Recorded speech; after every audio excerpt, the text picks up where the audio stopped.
nosotros podemos dar en esta etapa de vida.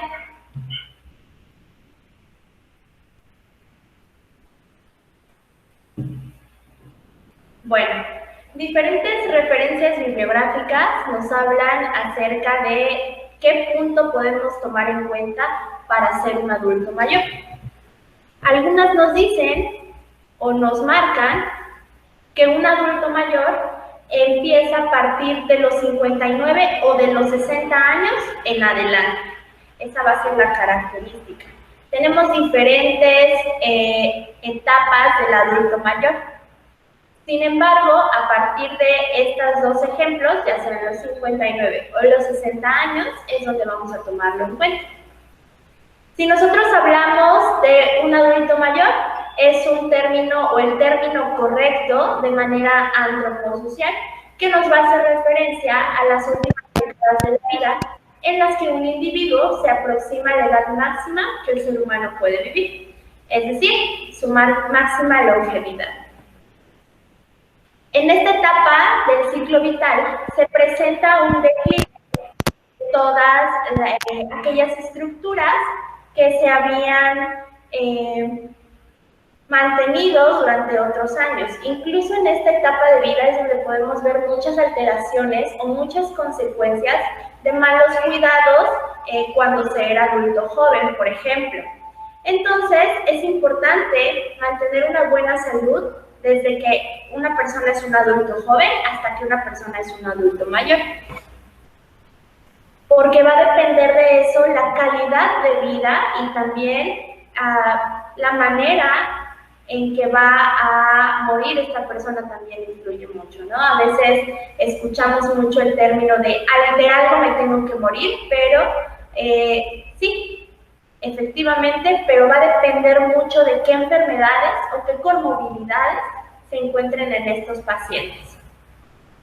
A pesar de que esta fase tiene un punto final o esta etapa de vida tiene un punto final que, como ya lo habíamos platicado, es la muerte, la edad que inicia en este paciente o la edad en que una persona va a morir, pues cambia mucho o va a depender de las diferentes comorbilidades, también de la longevidad y, por qué no, hasta de la herencia.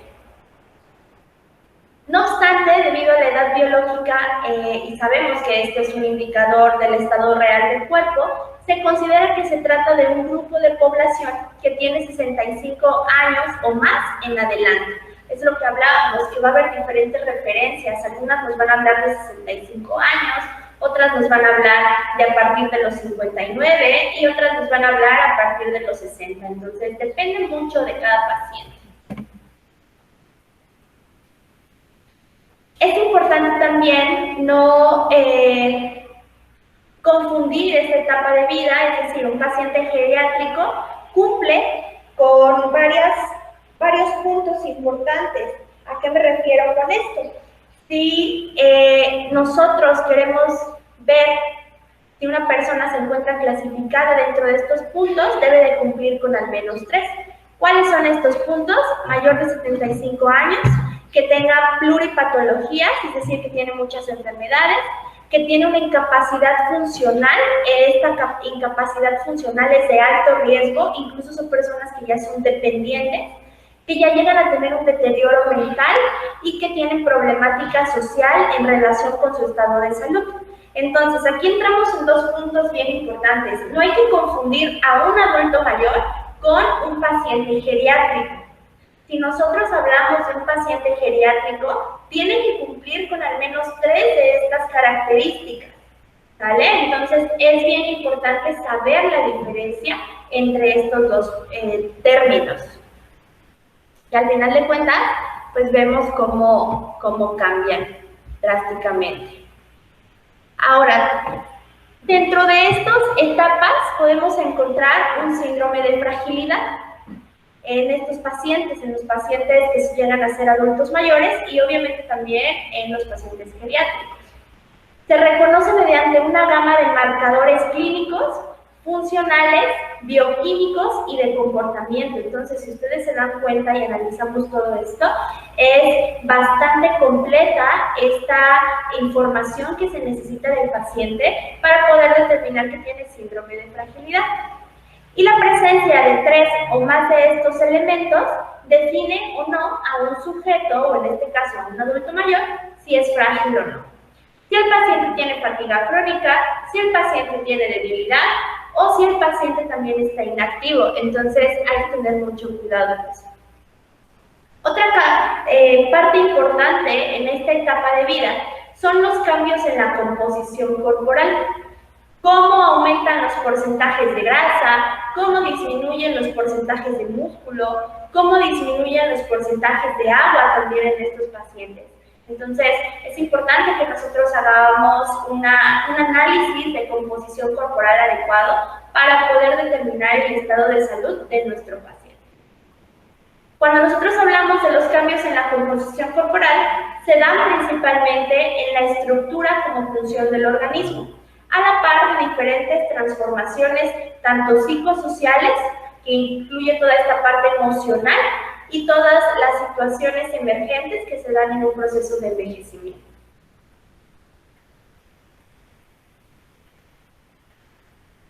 Bueno, otro punto importante donde vemos un cambio en el adulto mayor es la estatura. A partir de los 50 años de edad, que todavía no entraría en el grupo o la clasificación de adulto mayor, ojo, pero a partir de esa edad, la estatura empieza a reducir. Normalmente reduce entre 1 a 2 centímetros por década. Entonces, pues es por eso que muchas veces escuchamos que los adultos mayores dicen, es que ya me estoy encogiendo. Pues tiene que ver con esto, con la compresión de las vértebras, el cambio de tamaño y la forma de los discos vertebrales, así como la pérdida de tonicidad muscular y entonces esta caída postural que nosotros vamos teniendo conforme va pasando el tiempo. Es muy común encontrar esto en los adultos mayores, por eso es bien importante medir su estatura siempre y no quedarnos con, es que yo medía tanto, o yo normalmente mido, porque son centímetros que pueden llegar a ser importantes a la hora de hacer un cálculo.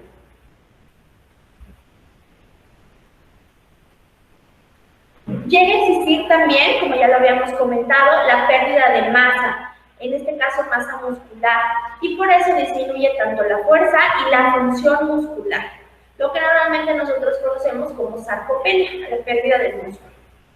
La pérdida de la masa muscular y la fuerza muscular puede ser el resultado de una reducción progresiva en la actividad física y un estilo de vida sedentario, ya que suele cansarse con mayor facilidad. Al disminuir, siempre hay una relación directa con un bajito porcentaje de músculo con el riesgo de fracturas. Entonces, si nosotros fomentamos la actividad física y el ejercicio en los adultos, en los jóvenes, cuando sean adultos mayores y sigan teniendo esta actividad física, van a disminuir impresionantemente el riesgo de fractura que existe.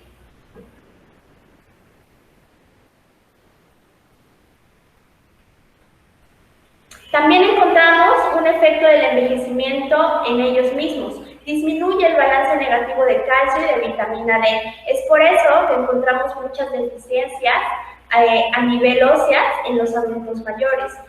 No obstante, si se tiene una buena alimentación y se tiene adecuado todo el consumo de los nutrimentos necesarios que se tienen, pues puede ser mucho mejor. Es importante no olvidar que la vitamina D y el calcio tienen una relación importante en cuanto a su absorción, al igual que el magnesio, y debemos de mantener y revisar que estos niveles estén adecuados en nuestros adultos mayores.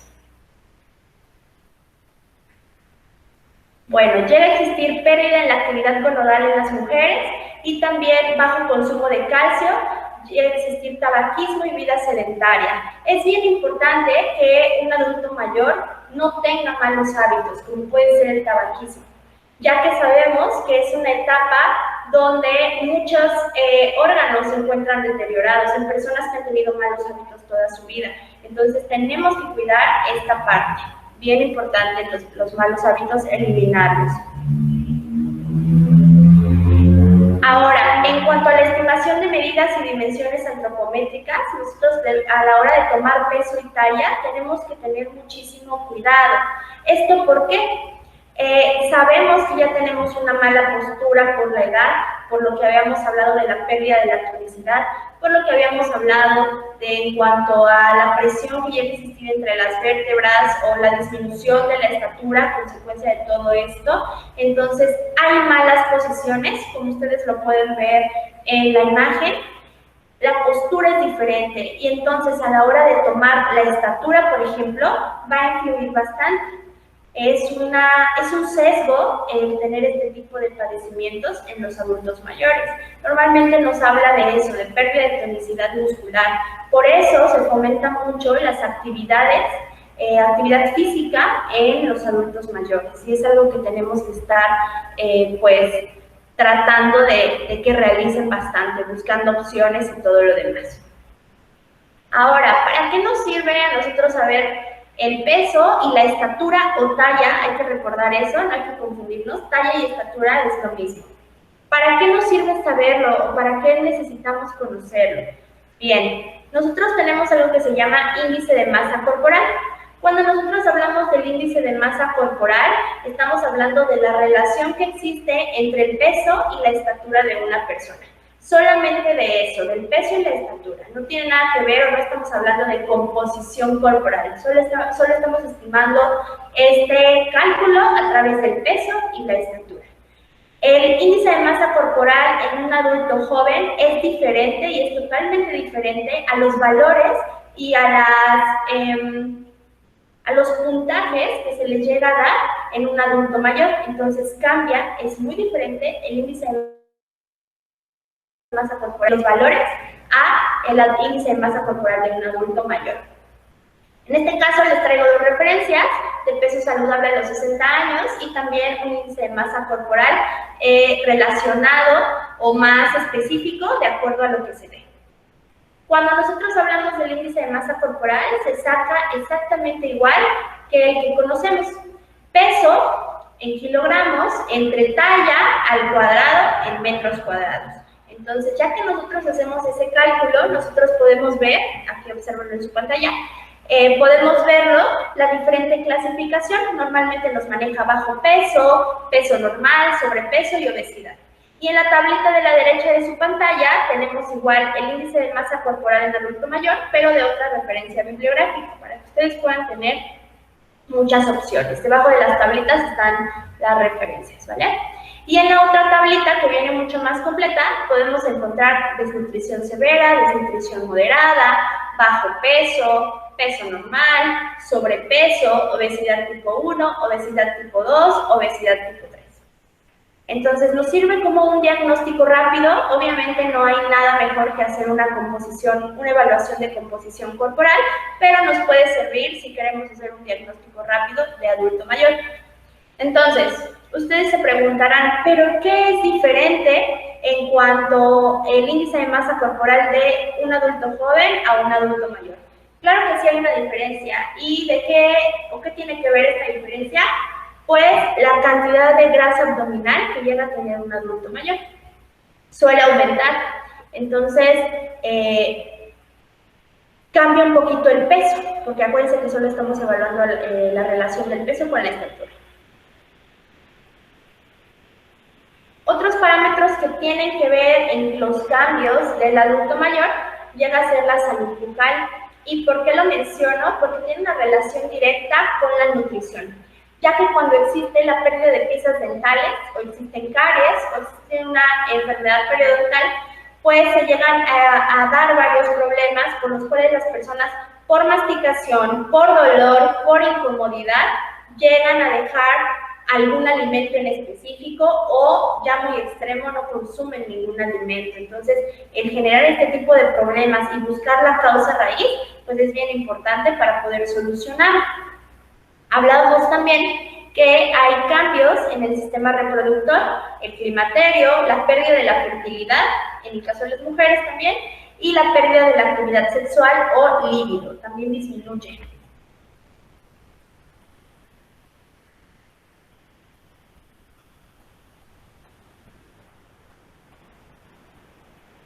Ahora, Si nosotros hablamos de otros puntos importantes en donde hay algunas alteraciones en el adulto mayor, podemos hablar de aparato digestivo, donde normalmente hay estreñimiento por la disminución de la motilidad intestinal. ¿Esto debido a qué? Al sedentarismo. ¿Y por qué son sedentarios? Por la disminución del tono muscular y obviamente tienen menos energía. O incluso por temer a fracturarse, también llega a ser una de las causas. Entonces tenemos que empezar a descubrir cuál es el origen de la causa de todo esto para poder solucionarlo mucho mejor. En algunas personas encontramos daño de la capacidad de absorción digestiva, esto a nivel de las microvellosidades intestinales, puede ser por muchas causas, propias de la edad principalmente, puede ser una mala alimentación cuando era un adulto joven, cuando era un adolescente o un niño, o algún tipo de problema ya patológico, ¿vale? Hay una elevación del pH intestinal, hay una multiplicación de flora bacteriana. Incluso en algunas personas o adultos mayores suele ser muy común la anemia, hay que revisar constantemente a través de una biometría hemática cómo están todos estos valores de las personas. Y llega a existir una motilidad intestinal alterada. Sucede que después de los 40 años es muy común empezar a tener intolerancias a algunos alimentos. Entonces hay personas que después de esta edad ya no empiezan a presentar distensión abdominal, diarreas, náuseas, mareos, vómitos, al consumir cierto alimento. Eso es a partir de los 40 años. Ahora imagínense en una persona que ya está en una etapa de adulto mayor, pues son mucho más frecuentes este tipo de alteraciones. Ojo, no en todas las personas. Es bien importante aclarar eso. Recuerden que todos somos diferentes y que tiene mucho que ver el estilo de vida. Bueno, también encontramos a nivel del sistema nervioso algunas alteraciones perceptuales, reacciones retardadas, memoria visual disminuida, disminución en la visión cercana, que es muy común, reducción a la capacidad auditiva y reducción a la percepción gustativa y olfativa del paciente. Si hablamos en cuanto al sistema musculoesquelético, ya habíamos platicado acerca de algunas alteraciones motrices, las cuales se tienen que tratar propiamente con un fisioterapeuta, una disminución de la actividad física, ya lo habíamos hablado, una disminución en la coordinación motriz, en cuanto a las articulaciones, pérdida de la elasticidad, pérdida de la flexibilidad, inactividad y disminución de la tonicidad muscular, así como el acortamiento y la disminución de la estatura, por lo que habíamos platicado de las vértebras, ¿vale? Entonces, es bien importante trabajar con un adulto mayor, con un equipo multidisciplinario, trabajar nutriólogo, médico, fisioterapeuta, psicólogo en algunos casos, y obviamente, pues todo este personal adecuado que pueda darle una buena atención a los pacientes. Ahora, les traigo algunas recomendaciones en cuanto a alimentos no muy recomendados que no debemos de propiciar que los adultos mayores coman. En primer lugar, tenemos a las sopas instantáneas, y estas sopas, como nosotros lo sabemos, muy a grosso modo, tienen aditivos químicos, tienen colorantes, tienen saborizantes, tienen una cantidad de sal impresionante. Entonces, la mayoría de los adultos mayores, como ya lo habíamos hablado, llegan a tener pluripatologías.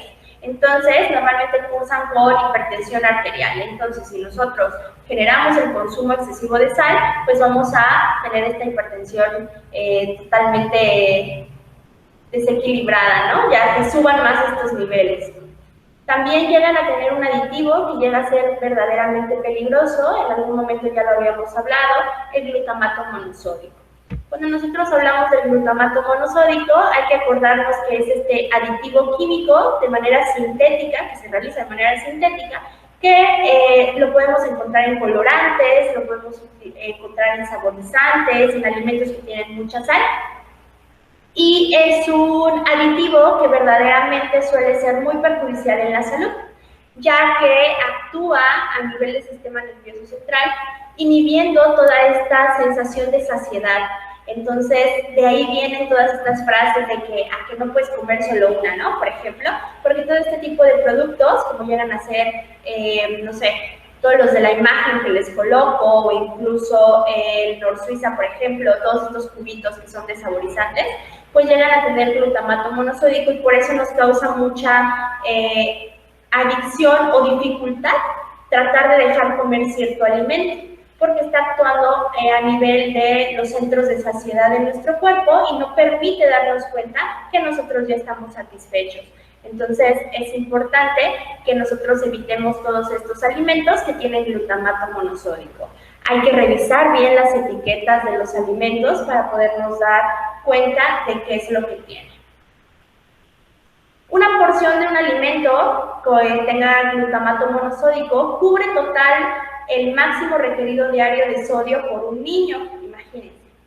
Es frecuente que la industria combine azúcar y sal para diluir los sabores tan intensos y generar el gusto que provoca combinar estos ingredientes. Esto a nivel de nuestras papilas gustativas, pues es muy sabroso hacerlo o combinarlo, y por eso genera esta sensación de que como tengo un estímulo de placer, pues quiero seguir haciéndolo, quiero seguir comiendo más. Media cucharada de azúcar por porción en la mayoría de los alimentos que encontramos. Contiene 36 ingredientes y de ellos 3 son diferentes tipos de azúcares y 7 son diferentes tipos de sales. Entonces encontramos mucha cantidad de cosas innecesarias, tanto en las sopas instantáneas como en las sabritas, en papitas y todo lo demás, como en otras situaciones.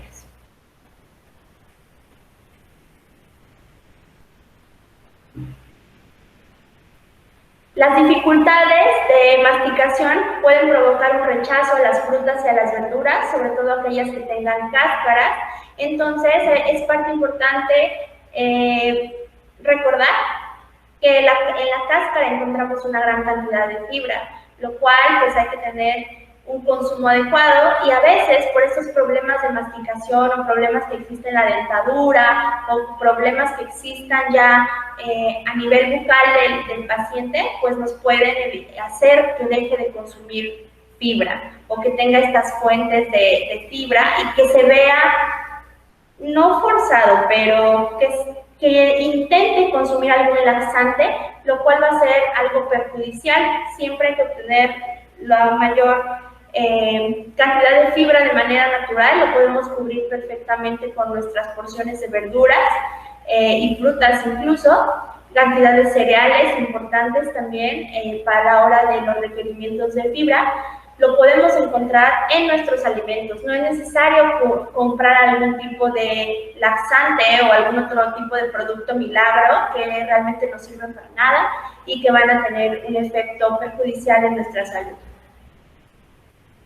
Por ello es importante que en el adulto mayor procuremos un aporte adecuado de fibra con alimentos que les gusten y también buscar, lo repito, la causa raíz del problema para que el adulto mayor pueda consumir los alimentos de la mejor manera y que esté contento, que se sienta bien. Algo que sucede también y que es un punto bien importante que debemos de tocar es la disminución del consumo de agua en los adultos mayores, ya que esta sensación de sed disminuye y es frecuente encontrarla en los adultos mayores debido a estas alteraciones o desequilibrios que existen en estas etapas de vida. Vigilar el consumo adecuado de agua es importante, el estar atentos a sus raciones tanto de verduras como de frutas, para también generar esta cantidad de antioxidantes necesarios que se tiene que tener en esta etapa de vida. Y en el caso de frutas muy acuosas, como puede ser la sandía o el melón, que también nos aporten esta cantidad de agua.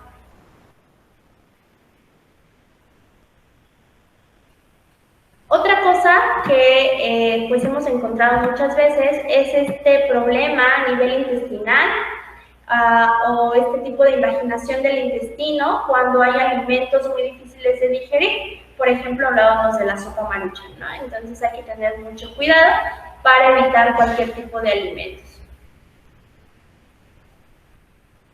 Ya para concluir esta parte del glutamato monosódico, solo quiero hablarles un poquito acerca de su historia y acerca de lo que ocasiona.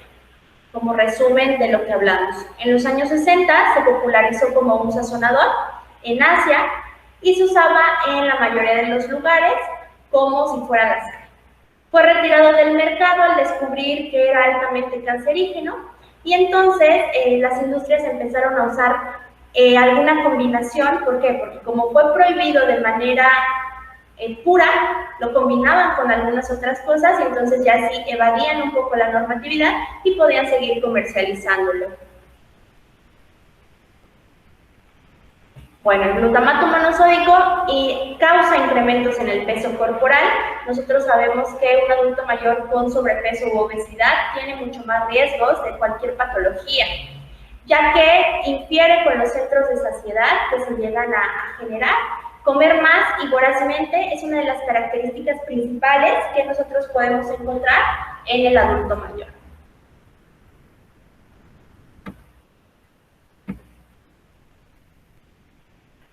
Otro alimento que hay que tener mucho cuidado en los adultos mayores son los alimentos picantes o los alimentos irritantes, ya que nos pueden generar daño en la mucosa gástrica, ya que disminuimos la sensibilidad y la percepción de sus papilas gustativas, que propiamente por la edad van a estar disminuidas. Entonces nosotros tenemos que tener mucho cuidado para no hacer que se disminuyan más. Como están disminuidas, es muy común que el adulto mayor pruebe un alimento y diga, es que no sabe a nada, o es que le falta sal, o es que le falta azúcar. Pero en realidad no es que le falte, es que sus papilas gustativas ya no tienen la misma percepción de estos sabores y es por eso que empiezan a tener un consumo excesivo de ciertos alimentos o ciertos condimentos. Y algo bien importante es que si nosotros tenemos un adulto mayor que tiene estreñimiento o que tiene hemorroides o que tiene algún problema como colitis o gastritis y nosotros damos algún alimento picante, pues vamos a generar mayor irritación. Además de que van a existir problemas en su defecación. Realmente el adulto mayor es un tema muy interesante, es un tema que es muy extenso y bueno, traté de darles como algunos pequeños tips, algunas cuestiones básicas de lo que es el adulto mayor y los invito a que pues, ustedes revisen nuestros diferentes diplomados de nutrición en donde nosotros abordamos estos temas a profundidad y podemos aclarar todas sus dudas con toda la calma del mundo. Por ahora, si tienen alguna duda de la presentación, con todo gusto la revisamos.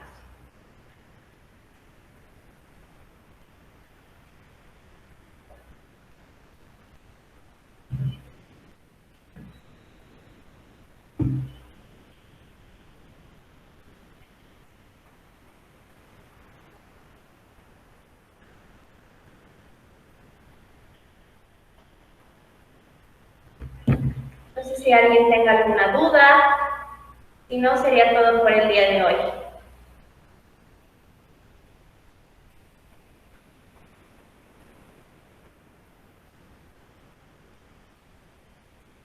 Bueno, entonces si no hay dudas, les agradezco mucho que hayan estado en el seminario, espero estén muy bien y que tengan muy bonito día. Hasta luego.